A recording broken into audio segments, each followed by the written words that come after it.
Welcome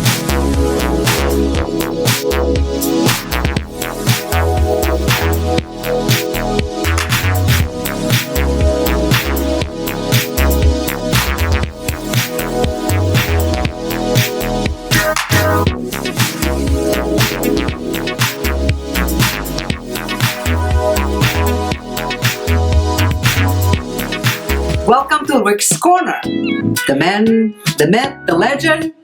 Now on with the show. Hi everyone, welcome to Rick's Corner.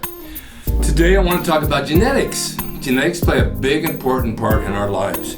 Some of us have good ones, some of us don't have great genetics, some of us have to work hard.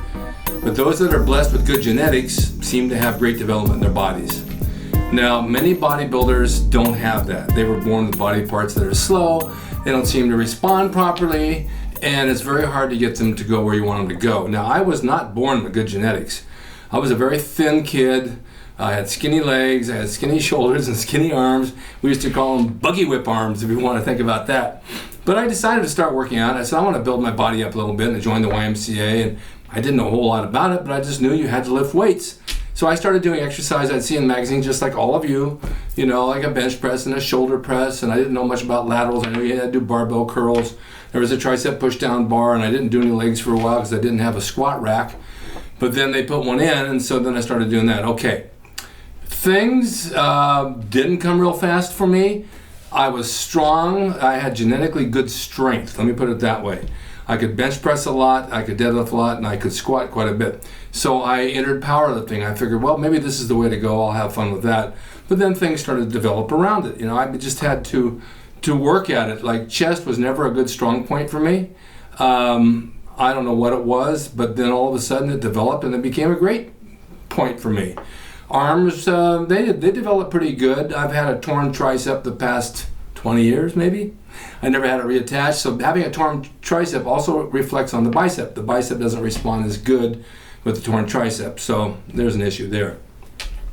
I never had good calves, just never had them. I had skinny calves, but I worked them hard, and I actually got shape into them. By getting the shape in, they actually looked not bad. My quads came up from doing squats and doing leg extensions, and I had some nice sweep to my thighs, and I was happy with that. Of course, I'd look at somebody else and say, wow, look at that guy's thighs. I mean, look at Platts, look at this, look at that. A lot of that is hard work, yes, but a lot of it's genetics. Now, you can say they're taking steroids or whatever and all that, that's what you attribute it to, but that's not the answer. It's really not the answer, and I'll sit here and tell you that for sure. You can take something and you can get a little gain off of it, but you're not going to hold it. It's not going to last forever. It's going to go away when you go off, because it always does. Every time I took anything, I'd go off, I'd lose 4 pounds, and you didn't retain the pump. It might put the top guys over the edge, but then again, they're taking huge quantities, which I've never ever done. I don't think it's necessary, and I want to live a long life. But genetics play a key. If you got good calves, they get better. If you got good arms, they get better. If you got a good deltoid, it gets better. My probably one of my best genetic parts was my abs. I was able to get abs without doing a whole lot. Maybe do 100 leg raises a day. The problem with having genetic abs, for me, is if I work them too hard, they get too thick. And then they get too thick and they stick out. And then you look, someone says, "Gee, did you get fat?" No, it's like a rock. I did not get fat, but my abs stick out, and I don't like it.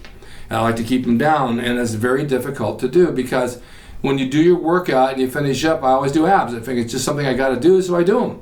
And maybe I don't need to do them. Someone said to me, "Are you going to work your stomach?" I said, "No, it's big enough already. I don't want to add any more size to it." But genetics, I'm sure every one of you have one body part that's genetically gifted to come out really well. Now, you've seen guys with these real round delts, and they don't do much for them. They just grow like mad. I have a frozen shoulder on this side. I have an irritated shoulder on this side. So if I do laterals, it throws more of my trap in than my delt. And you have to isolate the delt. It's really hard to do.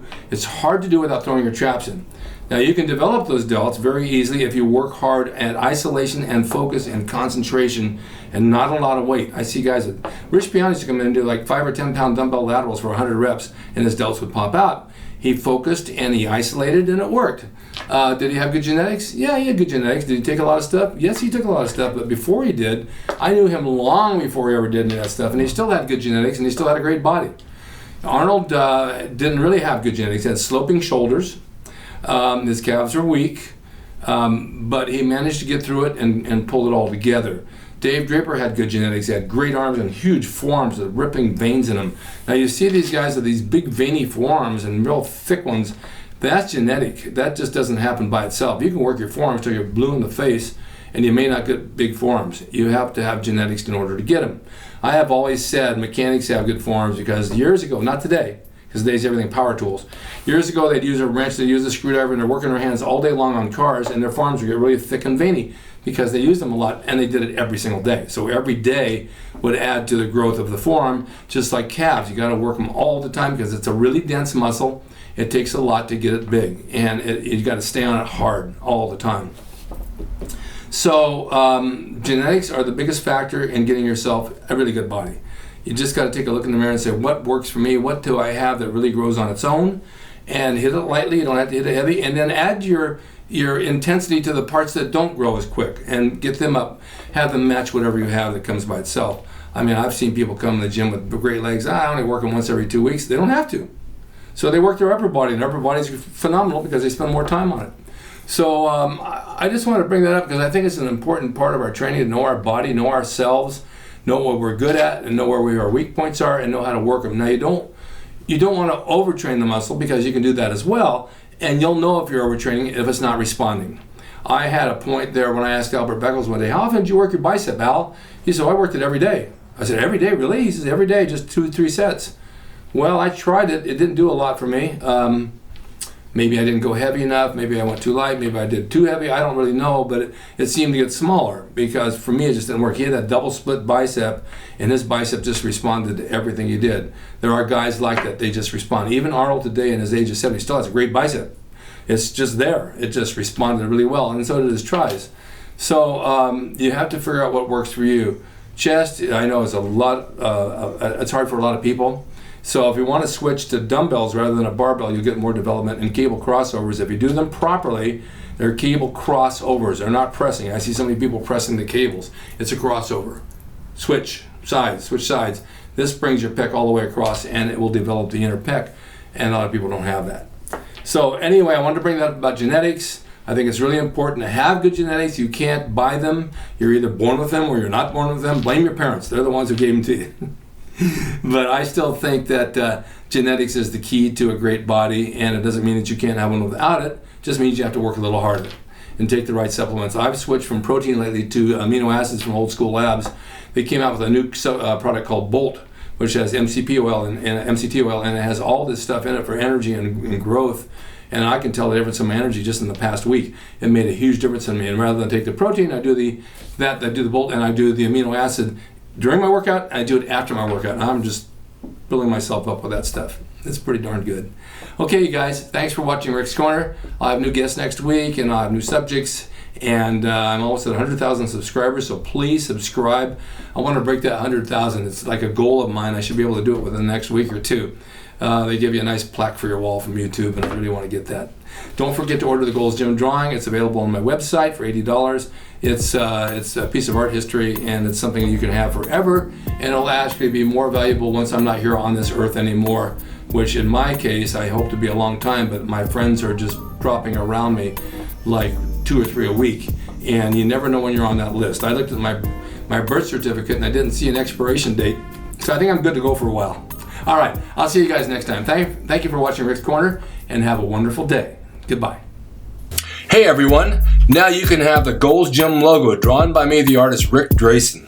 Personalized and made out to you and signed by me to frame and put on your gym wall or wherever you see fit to do so.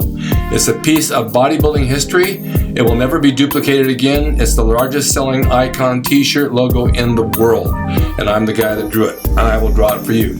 Just go to my website, rickdrasin.com, and order there. You can pay through PayPal, and it'll be sent out right away.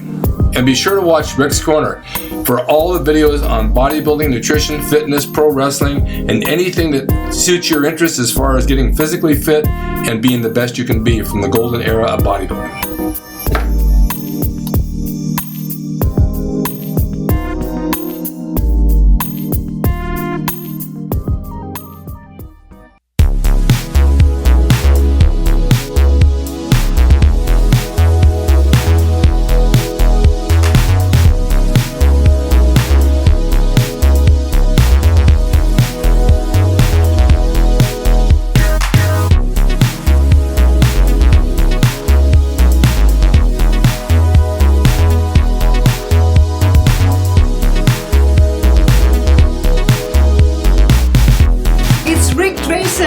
He's the equalizer, baby.